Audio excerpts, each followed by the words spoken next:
Bonjour et bienvenue sur le nouveau podcast Penser pour croire. C'est nouveau, ça vient de sortir, moi c'est Jean Chotte et je suis avec mon ami Romain, ouais, pas des moindres en plus. Tiens Jean-Mi, ça fait plaisir de t'avoir pour ce premier podcast. C'est cool.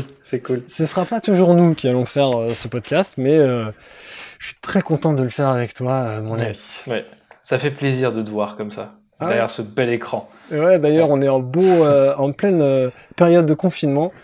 Et c'est une bonne période justement pour se lancer dans des nouvelles choses comme ce podcast. Alors pourquoi ce podcast Penser pour croire? L'idée c'est de partager avec vous des réflexions sur des choses assez existentielles en fait, sur la sagesse, sur nos croyances et comment nos croyances nous permettent de mieux vivre. En fait, on va questionner un peu l'expérience de nos croyances. Et c'est pour ça qu'on a appelé ça penser pour croire, parce que on croit qu'il est intéressant de remettre en question ses croyances. Pas prendre les croyances comme acquises, de prendre ce qu'on nous a toujours dit comme acquis, mais de penser pour mieux croire, penser pour croire. Ça s'annonce cool, hein? Ouais, c'est un beau prénom, c'est sympa. Penser pour croire. Bon, ben voilà, écoute, on se lance. Alors, Romain, c'est toi qui nous introduit le thème. T'avais un thème que t'avais à cœur. Ouais, et ben en fait c'est par rapport à ce que tu disais, on est tous en confinement chez nous avec ce virus là qui fait rage en France et je me disais voilà finalement où est-ce qu'on peut trouver notre sécurité? La question que j'avais à cœur aujourd'hui, ce serait où trouver sa sécurité dans ces moments qui sont difficiles et en général dans notre vie finalement. Où est-ce qu'on peut trouver notre sécurité? Ouais, c'est une super question, surtout que je pense que c'est pas une question qu'on se pose facilement.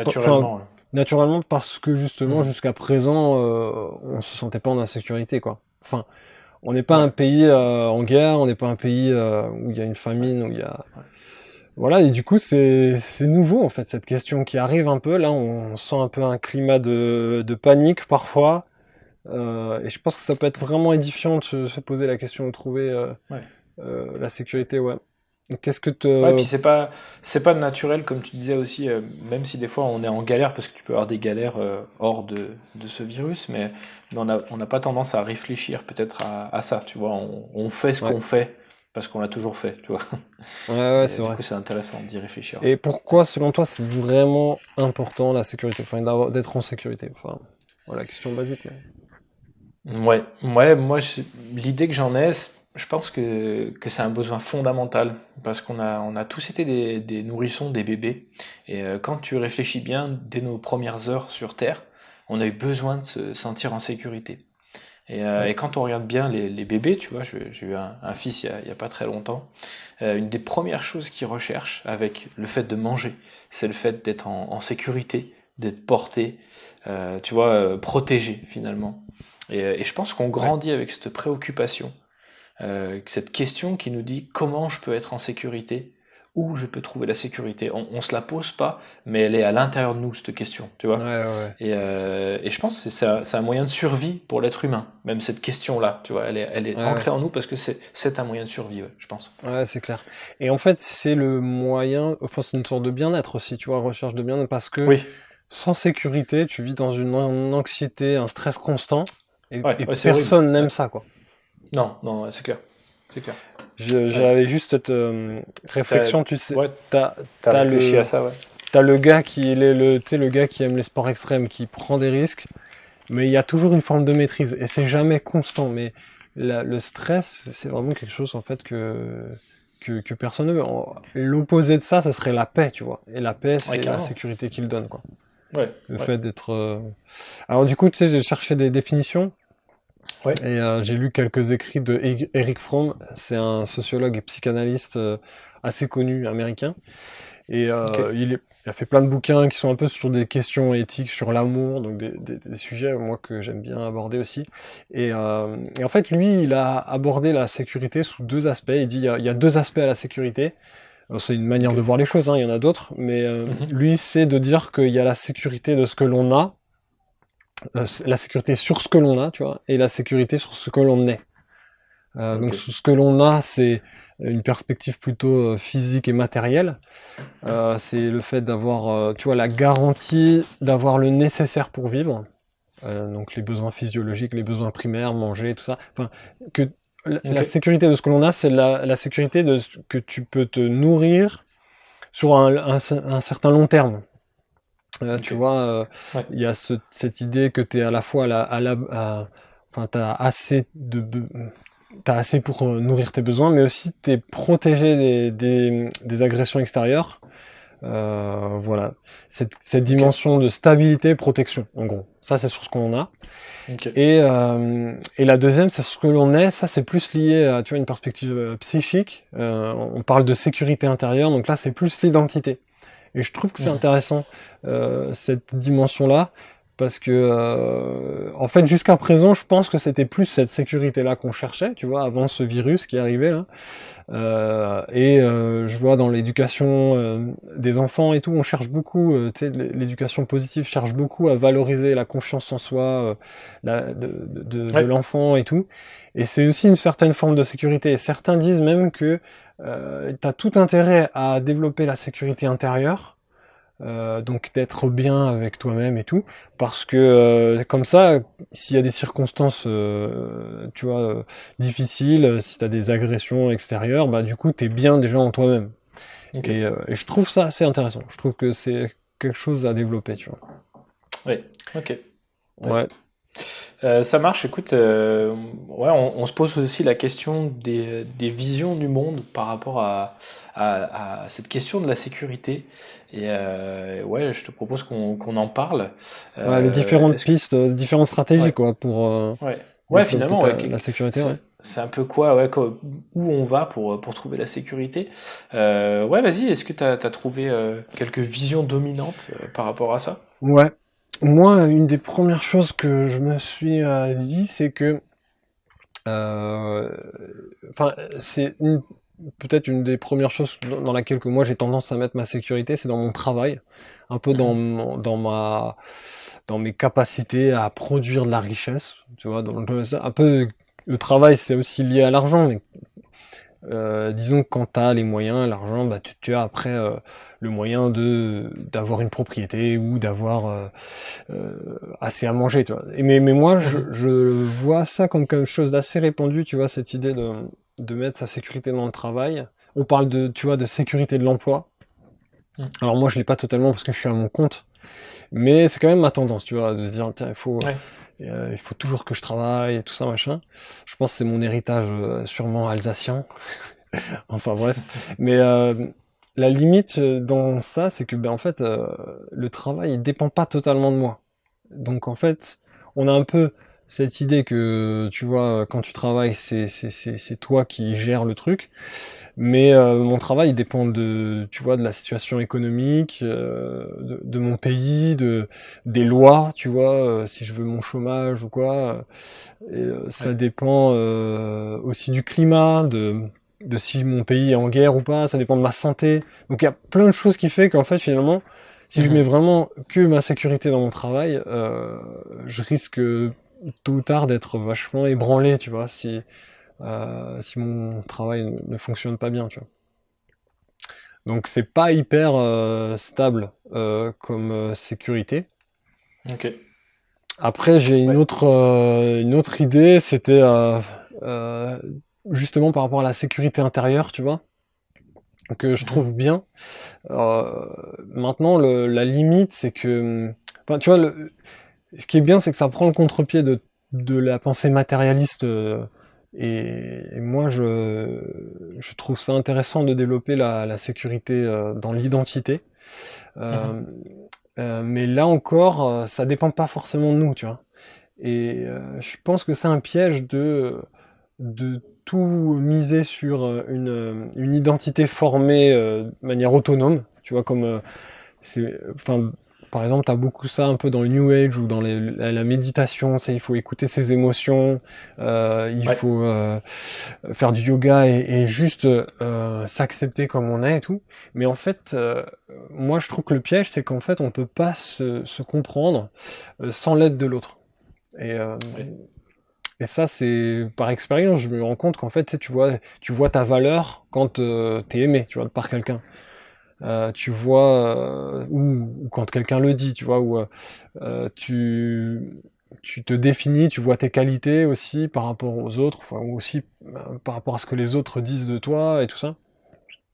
Mais là encore, tu vois, dans cette idée de mettre toute sa sécurité dans la confiance en soi, c'est qu'on n'y arrive que à condition que les autres aient enfin, que t'aies des personnes bienveillantes qui t'aident. Parce que je pense que tu vois, la confiance en soi, elle vient aussi grâce à d'autres. C'est difficile de l'avoir tout seul. Et la preuve, c'est que si par exemple quelqu'un te manque de respect, tu seras jamais indifférent à ça. Tu vois, on est toujours notre valeur, notre identité est quand même toujours façonnée par le contexte dans lequel on est. Tu vois. Mhm. On est dépendant de gens bienveillants, on est dépendant de quand même d'avoir un cadre qui t'aide, tu vois, qui te pousse vers le haut, qui t'aide. Ok. Donc c'est Ouais. une bonne piste à mon sens. Maintenant, il faut trouver, tu vois, une aide extérieure qui soit fiable et constante, quoi. Mhm. Ouais. Ouais. Ce qui est pas évident. Ouais. Mais ouais. Et toi, du Ok. coup, ouais, c'est quelle piste que Mm. tu as tendance à emprunter? Ouais, moi, je pense, enfin, pour ma part, d'une manière générale, je pense que beaucoup de gens recherchent leur sécurité dans le contrôle ou le fait de tout maîtriser. Tu vois, c'est l'idée que parce que je contrôle tout dans ma vie, alors je suis en sécurité. Ouais, Euh, ouais. En gros, je suis un peu le maître de mon destin, ouais. tu vois, de ma destinée, c'est un peu ça. Et c'est sûr qu'à notre époque, on contrôle plein de choses. On est dans une époque vraiment qui contrôle. On peut contrôler, savoir quel temps il va faire avec la météo pendant une semaine. On peut tout contrôler avec notre smartphone, que ce soit nos comptes bancaires ou savoir combien de temps on va mettre pour faire un trajet à la minute près. Tu vois, on est vraiment dans le contrôle. Et moi, je me mets, tu vois, dans le panier parce que j'ai cette tendance à très souvent me retrouver en train de chercher à contrôler, à maîtriser un petit peu tout ce qu'il y a autour de moi, ma vie et tout ça en fait. Et Hmm. j'ai l'impression que qu'on pense que quand on a la main sur tous les aspects de notre vie, on a la sensation d'être en sécurité. Tu vois. Hmm. Moins on prend de risques, plus on a la maîtrise, et puis plus on se sent en sécurité. Et t'as beaucoup de personnes qui trouvent leur sécurité dans une vie qu'ils maîtrisent bien, avec un boulot qu'ils connaissent bien, avec des journées Hmm. bien organisées. Et tant qu'ils sont dans ce contrôle, ils se sentent en sécurité. C'est comme si tu essayes tout le temps de prévoir toute éventualité dans tes journées, dans ta semaine. Et franchement, je me reconnais assez bien là-dedans, tu vois. Ouais. Et vu que j'ai cette tendance, je peux vraiment te dire les bons points de cette vision. Euh, Bah, être organisé, Ouais, il en faut. c'est bien. Ouais, ouais, Ouais, c'est ça. c'est vraiment bien. C'est C'est ça structure, ça t'aide à être stable, quoi. Enfin, ouais, dans à ta fond. tête, déjà, Ouais. on a besoin de repères, quoi. Ouais, je pense que c'est vraiment un bon truc, tu vois. Et puis après, les personnes qui trouvent leur sécurité dans le fait de maîtriser les choses, elles ont quand même cette tendance à chercher une vie stable, à avoir Hmm. une vie stable, ou avoir un travail stable, une vie plutôt bien rangée. Et finalement, c'est bénéfique, tu vois. C'est-à-dire parce que tu as bien prévu les choses, tu as bien bossé pour arriver à faire des choses, tu as des résultats, et ça c'est bien. Franchement, c'est Hmm. vraiment des bons points, je trouve, à cette vision. Mais il y a un peu le revers de la médaille par rapport à ça aussi. Elle est limitée, cette sécurité-là, je crois. Et moi, je connais des personnes, par exemple, qui refusent tout ce qui est inconnu, parce qu'ils ont la sensation de plus maîtriser. Tu Ouais. vois, et c'est vachement chaud parce que ces gens, je les ai vus, mais galérer avec des trucs qui étaient toxiques pour eux. Et plutôt que de sortir de ces situations, d'aller vers un inconnu, c'est vrai, mais de sortir de là, ils restaient dans Ouais. ces situations. Et finalement, ben, c'était méga toxique. Et puis, en fait, c'est le serpent qui se mordait la queue, tu vois. Ouais. Ils étaient bloqués. Ouais, quelque part, tu te refuses l'aide des autres. Enfin, il y a un peu cette idée, tu vois. C'est Mhm. autosuffisance Ouais, ouais, et ouais. Contrôle. ouais, c'est ça, Ouais. le fait de pas, tu vois, de pas se laisser de place à la surprise quelque part Ouais, aussi. ouais. Tu maîtrises, quoi. Tu Ouais. maîtrises. Ouais, c'est Et, euh, et éviter, c'est- pourvu qu'il nous arrive rien. Il y a un film ouais, dans lequel le mec, tu vois, il reste tout le temps chez lui pourvu qu'il nous arrive rien. Finalement, ouais, c'est ça. ça t'empêche aussi de Ouais, découvrir, quoi. ouais, carrément. De Ouais, te laisser surprendre par la vie, ça ouais. bloque. Ouais. À fond, c'est dommage, tu loupes certaines expériences, c'est sûr. Et c'est pour ça que je me suis pas mal remis en question par rapport à cette vision, tu vois, il y a un livre qui est de Timothy Keller sur les idoles du cœur, et il parle bien de ça, il dit qu'on est le fruit de trois choses, le produit de trois choses plutôt, Ouais. la génétique, l'environnement et nos choix personnels, tu vois. Et t'as deux de ces facteurs qui ne dépendent pas de toi, ça Ah ouais, dépend c'est pas ça. de nous. Et du coup, ça m'a fait comprendre que dans un certain sens, on n'a que très peu de contrôle sur nos vies.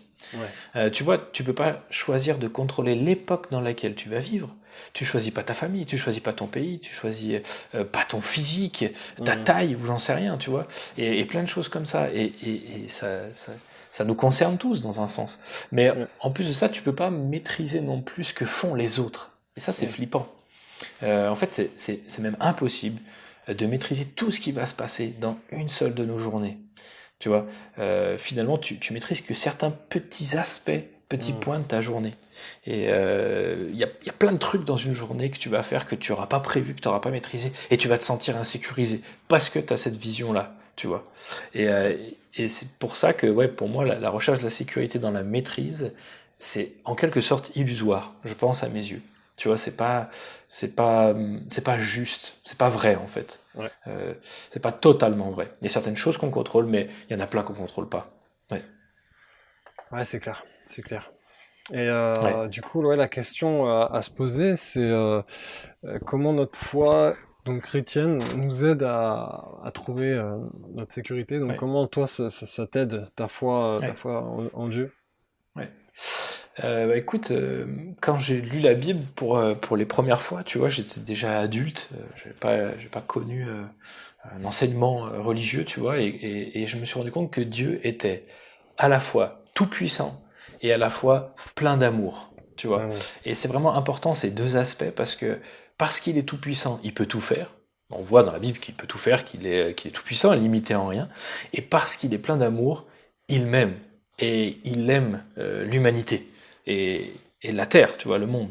Mhm. Et du coup, il veut instaurer cette relation de confiance avec les humains, mais en même temps, il est tout puissant. Et donc, c'est vraiment quelque chose qui est équilibré, tu vois. Ouais. Et comme moi, je suis limité et que je peux pas forcément tout contrôler, savoir que lui contrôle tout et qu'il se préoccupe en même temps de moi, mais ça me sécurise, Ouais. tu vois.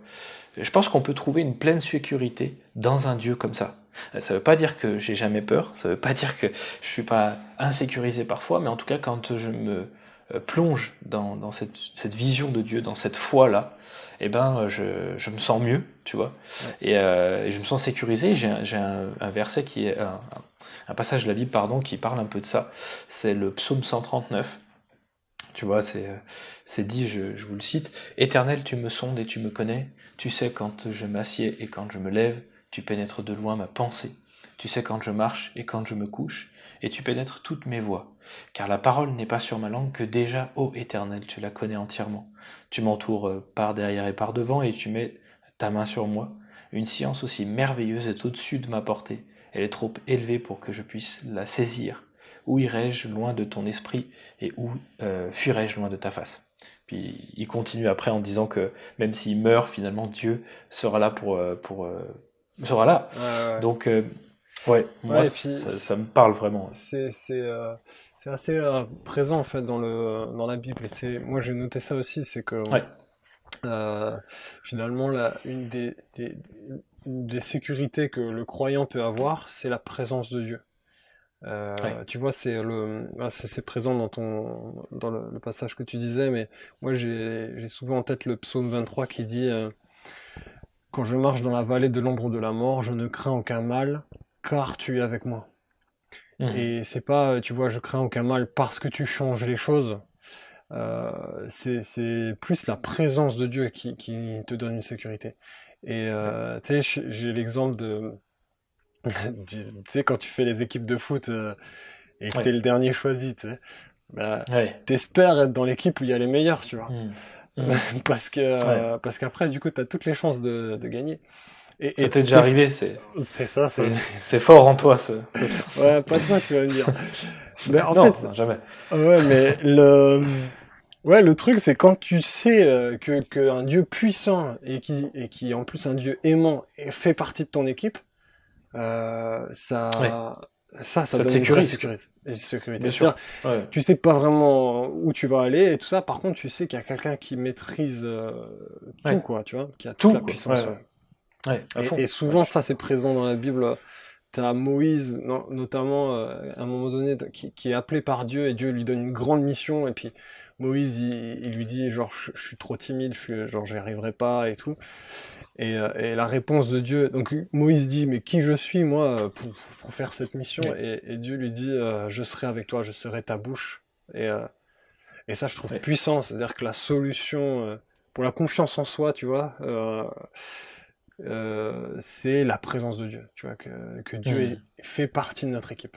Ouais, c'est pas forcément nous-mêmes, ou c'est pas que nous-mêmes, Ouais, mais c'est Dieu aussi, ouais. ouais, c'est ça. Et moi, Ok. je revois toujours une stabilité là-dedans parce que si tu, bah déjà, tu vois, ça te garde dans l'humilité de compter sur quelqu'un. Hmm. Oui, carrément. Et en même temps, on est des êtres relationnels. On a besoin, en fait, de se définir. Tu Hmm. vois, on peut pas fonctionner sans amour, on peut pas fonctionner sans relation. Ouais. Et notre confiance, même en nous-mêmes, elle est bâtie dans la relation. Ça, c'est ce que je disais tout à l'heure. On constate on se construit avec les autres. Hmm. Et avec l'être de Dieu, tu vois, c'est fort parce il a ce désir de marcher avec nous, voilà. Ouais. Et Ouais. le dernier truc que je vois aussi, c'est par rapport à l'identité. Et tu vois, non seulement la Bible, enfin, elle nous dit que Dieu veut faire partie de notre équipe, mais il veut être notre Père. Et ça, c'est assez particulier au christianisme. Et moi, c'est ce qui m'a beaucoup touché dans cette vision où, tu vois, il n'y a pas un Dieu comme un maître et un ouvrier, Hmm. un patron et un ouvrier. Euh, la Bible, elle présente un Dieu qui veut nous accepter dans sa famille, comme faire une adoption. Ouais, ok. Elle part vraiment du principe qu'on n'est pas, on fait, au départ, quand on est sur Terre, on n'est pas dans la famille de Dieu. Mais Hmm. si tu décides enfin si tu acceptes que voilà Jésus c'est la personne qui t'efface toutes tes fautes et que tu désires le suivre, si ça fait vraiment écho en toi et que tu y crois, et ben tu es adopté. Hmm. Et cette vision de l'adoption, tu vois, elle a un côté très intime, très fort. Si le Dieu voilà, si le Dieu qui est décrit dans la Bible est vraiment vrai, tu vois, et qu'il est Dieu comme un père aimant, ça change ton identité. Tu sais, tu prends Hmm. comme c'est comme un enfant qui est adopté, il va prendre le nom de famille de la famille, il va, il va avoir une nouvelle identité Ouais. et C'est un nouveau départ, quoi. c'est un nouveau départ. Ouais. Et ça, Ouais, moi, c'est ok. quelque chose que j'ai expérimenté. Par exemple, moi, j'étais Ok. quelqu'un d'hyper timide, flippé du regard des gens. Et je sais que au moment où j'ai commencé à plus avoir peur du regard de Dieu que du regard des gens, euh, ouais, quand j'ai commencé à avoir plus peur du regard de Dieu que du regard des gens, plus peur, ou en tout cas plus craindre, Ouais. mais en fait, Plus préoccupé, finalement. ouais, c'est ça, t'es Hmm. moins stressé et tu vois que Dieu, il t'aime pas pour ce que tu fais, mais il t'aime, point final, pour qui tu es, tu vois. Hmm. Hmm. Et ça Ok. te met, ouais, ça te met moins une pression de produire à chaque fois, d'être dans la performance pour être en sécurité, tu vois. Tu l'es, Hmm, hmm. et, euh, et je trouve que Ok. c'est puissant, ouais. Ouais. Ouais, c'est intéressant, oui. Super. Écoute, bah, je te remercie pour tout ça. Merci pour ouais, cette discussion. C'est vachement intéressant en tout cas de pouvoir aborder tout ça, ces questions qu'on se pose pas forcément À fond, toujours. Et à fond. C'est le moment de se poser cette question d'ailleurs. Franchement, ouais, on encourage tous ceux qui nous entendent et qui nous écoutent à approfondir ces questions, où on ouais, trouve notre sécurité. La question ouais, c'est est-ce que ça marche et ouais. sur le long terme aussi. Mhm. Et Ouais, voilà, on vous encourage en ouais, tout cas à partager aussi votre manière de. Peut-être vous avez d'autres techniques et d'autres choses à partager. N'hésitez pas à commenter. Ouais. Et qu'est-ce qu'on Ouais, peut dire à encore, fond. Romain, sur ce fin de podcast? Bah écoute, moi j'ai envie de donner d'encourager tous ceux qui sont chez eux, confinés, et puis tous ceux qui sont malades aussi. On pense à vous, voilà, on a compassion de, voilà, toutes ces personnes qui sont malades, du personnel médical, et voilà, tous ceux qui sont dans ce combat. On prie pour la France, et voilà, on souhaite que ça puisse s'améliorer en tout cas. Ouais, Yes, voilà. ça marche. Mais écoute, on se dit à une prochaine alors. Ouais, ouais, Et ok, puis, avec plaisir. avec plaisir, c'était le podcast Penser pour croire. Et puis on se dit à bientôt. Ciao, Ouais, ciao. salut, ciao. Ciao. Voilà, c'était le podcast Penser pour croire. Vous pouvez nous retrouver sur le site partenaire de l'Église comme à la maison, églisecomeàlamaison.com, ou encore sur YouTube et toutes les plateformes de podcast en tapant Église comme à la maison. À bientôt.